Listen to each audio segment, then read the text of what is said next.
Hey, welcome back to the Disney Plus Everyday Challenge, and today we have Santa Buddies, subtitle The Legend of Santa Paws. I did watch this. I did watch it. I did. And, this is from 2009. It's an hour and 34 minutes long. And yes, this is a continuation of the Air Bud, sort of Air Bud The Next Generation. Apparently, I'm guessing the connection is at some point Air Bud, assuming he was a male, got together with another golden retriever, and then they made puppies, and they have adventures, and they have all sorts of adventures. I think in space, with treasure, with snow, with Santa, with all sorts of other things. And then there's the Santa Paws series that rolls out of this. Yeah, it's a whole thing. I don't know if you saw the end of yesterday's episode or just me talking in general about anything coming involving the buddies in the past. But yeah, I'm not a fan of these things. Nothing against people who made them or the actors who appear in them, who many of them I love. I know I've grown up with a number of them. Um, it's just no, no. This movie. Dang, it's good natured. It's not made for me. I understand that. It's made for little kids who like digitally mouthed talking dogs and puppies. I love puppies. I love dogs. It just cover me in a pile of puppies and just let me go for a few hours and I'll be full of joy and Christmas spirit. If you put little Santa hats on them, I guess. As long as they don't talk, as long as their little digital mouths don't move, I'm happy. But in this case, it's all that. It's nonstop talking, digitally mouthed dogs, and again, it's me. It bothers me. But again, this is made for children. It's made for maybe grandmas who want to watch something absolutely pure and cute with their grandchildren. But it's not made for me, and I understand that. So yeah, if you're anything like me, good luck in life. Uh, this is this is yeah, this was a struggle to get through. Every time I kind of looked at the timer and like, there's another hour yet in this movie. Like it could have. It's this thing is at least an hour too long. It's an hour. Like I said, it's an hour and 20. Yeah, an hour and 34 minutes. Honestly, the last 8 minutes are just credits, like credits, and then foreign credits. This is an hour and 28 minutes, and I would prefer that number, but yeah, it's too long by an hour. It yes, it wonderful lessons for children, and again, it talks about the vague Christmas spirit, about everybody just believing and having faith in the Christmas spirit. It does not get into religious origins, faith origins in any way whatsoever. There is people praying over their dinner on Christmas Day at the end, but that's about it. They're not going to find any mentions of Jesus puppy or anything. How the Jesus puppy was born on Christmas Day. No, there is no Jesus puppy. There is a Santa Paws, voiced by Tom Bosley. And by the way, Santa Claus, George Wendt. George Wendt, Norm from Cheers, Tom Bosley, the dad from Happy Days. Come on. Maybe one of his last roles. I don't know. Um, and then you get Danny Woodburn, who he's a little person. He plays Eli in I think all of these movies, because we've seen Santa Paws one and two, I think, already. It came up randomly throughout the year, not at Christmas. But yeah, he's Danny. He is like a reliable actor. They go to. Yeah, he's a little person who he amiably seems to just take on those elf roles, uh, and he does it with dignity. He seems like a good guy, and he does it with. Uh, he's good natured. His it doesn't seem like he's suffering through this, grinding through this. Like, it's a paycheck if nothing else. But good on him. I think he's he's a guy I think kids would recognize just around and go, oh, I remember you from Santa Paws or Santa Buddies or any other time he's probably played an elf, and hopefully that's a good thing. Like, kids appreciate him as being part of their lives growing up, seeing him playing these roles. That said, yeah, he's got this role, this same role again. um, by the way, there's a lot of different storylines in this that are just needless for the most part. I mean, okay, they're useful in showing Christmas spirit,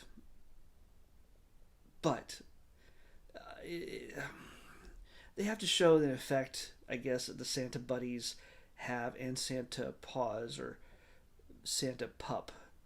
There's a June, like a boy a puppy, a Santa puppy, Santa pup, that is the son of Santa Paws.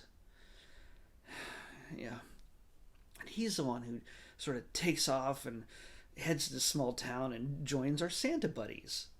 The one, not our Santa buddies, our air buddies, all the buddies. There's like 5 of them. There's like a princess girl one, but she's tough and she knows she's not just a cliche little girl with princess dresses and stuff. Then there's B Dog, which is like nails on a chalkboard every time he talks. It's like having a friend who just suddenly discovered like Public Enemy or Wu-Tang, and they're just like they're your white friend who decides to just suddenly start talking all hip hop, and they've made a child do this. They made a poor child speak in horrible, just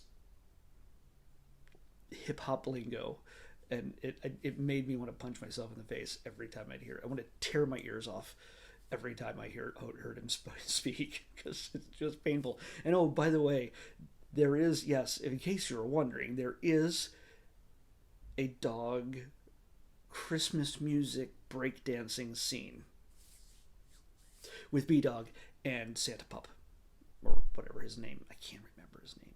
Which Puppy Paws. Puppy Paws. Puppy Paws.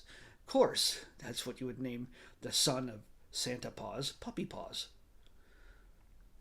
Okay, so anyway, yes, there's a big breakdancing sequence with B Dog to Christmas music, performed by Puppy Paws.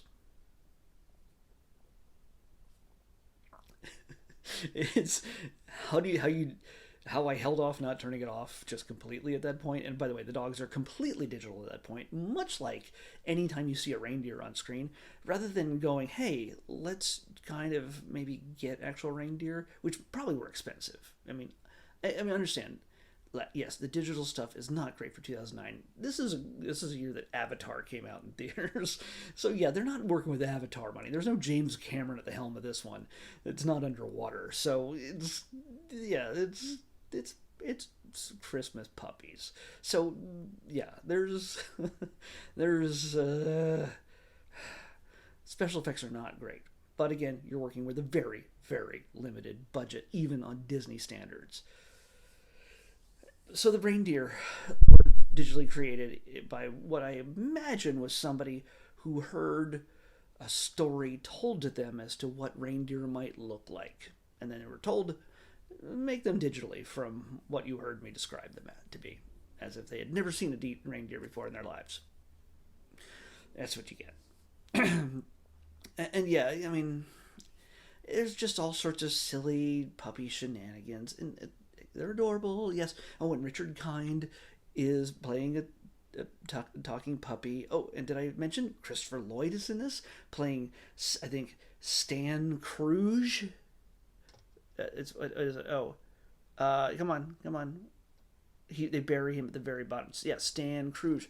Why does that name sound familiar? Stan Kruge, Scrooge. He's Scrooge, but he's also the local dog catcher. He plucks puppies off the street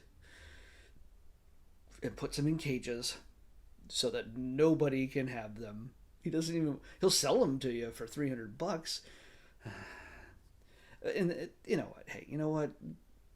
Get a paycheck. if somebody said, "Hey, you know what? I really love you in Back to the Future, Christopher Lloyd. Would you like to play a mean dog catcher who learns the value, meaning of Christmas, uh, and here's money to do it?" Yeah, I do it. I do it. I don't begrudge him that. And he doesn't ham it up. He doesn't overdo it. He plays a pretty cruel looking dude. It's Doc Brown in a dark place. He's just sort of uh, without the science or anything else. He's just lonely. He's bitter. He doesn't cartoon it up. Um, like Who Framed Roger Rabbit, but he's good in this. He's one of the. I mean, I can't say anything bad about Christopher Lloyd, but he's just good in this. And where George Wendt gets to stand in front of a green screen for most of the film, holding a lantern next to a dog, and then saying lines, and then realizing later on that he's standing in a cave that has a giant melting crystal in it. Yes, there's a whole mythology between a crystal power and the belief in Christmas. If you don't, everybody doesn't believe in Christmas enough, the crystal loses power. Then Santa's place workshop loses power, and then the sleighs don't work, and the reindeer can't fly. It's all sorts of it's all connected. Kids need to believe, adults need to believe. Otherwise, Santa and Christmas is just done for. So, somebody listening? Okay, I don't know. Anyway, I was just like, yeah, I'm gonna do a live show for somebody outside my window. No, okay. Anyway, I could go on forever with this, just pointing out every little detail, but you don't need any convincing to watch or not watch this. So I imagine you might have your mind already made up, but I gotta check a few more things here. Oh, did I say there's a sick child? There has to be a sick child who needs a puppy, and that all fits in. And also, there's a sheriff who also has a dog. At the beginning of the film, there's not a whole lot of joy in the town, and so everybody stands far apart, but they show up for the Christmas lighting, and he's just like this goofy cop, but you don't see him again until the very end when the lights come back on. He's like, woohoo, lights came on the Christmas tree out of nowhere, and Christmas is back. And then I think the last 10-15 minutes, the story is over for the most part. The last 10-15 minutes is pretty much a wrap up. It's watching the dogs, because the reindeer are sick, watching the buddies deliver Santa pups, the gifts with Santa pups, Santa paws. Yeah, they're doing the sleigh, and of course B Dog gets to be the Rudolph. He likes his light up nose like his bling. So yeah. Oh, by the way, if you like dog puns, this has all of them. All the dog puns, every single dog pun. B Dog, of course, calls everybody dog, and there's a point where I'll retrieve that, and yeah, I mean some of them are pretty subtle if you're not paying attention, but yes, there's a pun just pretty much happening constantly. Dog puns, maybe a few Christmas puns, but mainly dog puns, and I'm pretty sure they recycle them throughout every one of these films. So if you haven't heard them before, here's your chance to catch them again. Or this, you want to go to this one first after the Air Bud films, and before you hit the Santa Paws movies, I guess, or I forget what. Yeah, there's Santa Paws 1 and 2, maybe 3, maybe 7. I don't know. They could make more by the time this happens. I've spent way too much time talking about this. I will tell you, while I hate the digitally talking dogs, there's a little tiny, I don't know if it's a peekaboo or something like that. Her name is Tiny, and she is very tiny, and she's voiced by Caitlin Maher, and I've seen her, and she's done other Disney stuff, and she's super tiny. She's adorable, and they digitally make this little tiny mouth move, and she is cute. She sounds cute, and it's the only cute thing I could find when it comes to these talking dogs. She's adorable, and she gets her wish. Of course, I'm not spoiling anything. It's not like somebody's gonna be left out in the cold in this one. There's even like there's an elf who is like he's a cynical kind of guy. He's not like a real elf. He's like one of Santa's helpers at the mall or whatever, or actually outside somewhere. This must be like Southern California somewhere, but without any palm trees or anything, because there's hardly any snow, and or nobody seems to be cold at any point. I don't know. Anyway, the guy who plays the cynical elf, and I can't remember who this is. Quinn Lord, maybe. I don't know. He he learns from Eli the meaning of Christmas and what's going on. Just to see his reactions are really good. He plays a complete jerk at first, and he's really good at that. And then he comes around and listens to Eli's story about all this stuff. And when he finally meets the dog, the talking dog played by Richard Kind, he loses his mind, and he's actually funny in that. So it's not like there's bad performances. It's not, but it's a film that doesn't need to be seen, made, or watched. So I'm glad people who worked on it got paid and have it on their IMDb. But for the most part, the world, unless you're like 4, and you're an adult that can tolerate this, you're not going to need to watch this at all. Or unless you might want to make it, you can make it a drinking game, but you could die if you just take a shot every time somebody makes a dog pun. Or B-Dog talks, which he seems to do a lot. So, yeah. Crap. I've already forgotten what I'm doing next. I've done this now 3 days in a row. I gotta figure this out. I could probably grab it from my list here without running away, because all my Christmas stuff is already picked out, because I'm burning off as much as much Christmas stuff as I can during the Christmas season. So we're getting 16 straight days of Christmas stuff starting a couple days ago. And since then, I've found that there's even more than that. But we're not going to go past Christmas Day with the Christmas stuff. Then we're going to go back to randomizing everything all the way through the new year and into the next. But we come back here where we are. Okay, this one is not nearly as long, I imagine, but could be intolerable. I am not a boy band fan, but